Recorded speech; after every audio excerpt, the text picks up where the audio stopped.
দিনে শাশুড়ি গৃহবধূর তুমুল ঝগড়ার রক্তারক্তি কাণ্ড ঘটনা তেলিয়ামুড়া থানাধীন মহারানীপুর এলাকায়। ঘটনার বিবরণে জানা যায়, তেলিয়ামুড়া থানাধীন মহারানীপুর এলাকার কোনো একটা পারিবারিক বিষয় নিয়ে কল্পনা দাস নামে এক মহিলার সঙ্গে ওনার পুত্রবধূর ঝামেলা সৃষ্টি হয়। এই ঝামেলায় একটা সময় রক্তারক্তি সংঘর্ষের রূপ নেয়। পারিবারিক সংঘর্ষের জেরে পুত্রবধূ এবং শাশুড়ি উভয়ই মারাত্মকভাবে আহত হয় বলে খবর। পরবর্তী সময়ে তেলিয়ামুড়ার অগ্নি নির্বাপক দপ্তরের কর্মীরা ঘটনাস্থলে ছুটে গিয়ে আহতদের উদ্ধার করে তেলিয়ামুড়া মহকুমা হাসপাতালে নিয়ে আসে। আমরা কিছুক্ষণ একটা ইনফরমেশন পাইছি, মহারানীপুর স্কুল আছে না, স্কুলের পাশে দিয়ে গিয়ে সেটা ওই একটা পারিবারিক ঝগড়া হয়েছে। একজন মেয়ে লোক প্রচণ্ড আহত হয়েছে।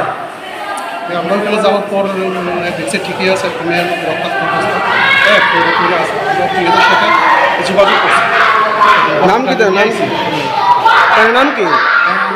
কল্পনা দাস, কৌশিকী, ওয়াইফ অফ গোপাল দাস। বাড়ি বাড়ি মহারানী।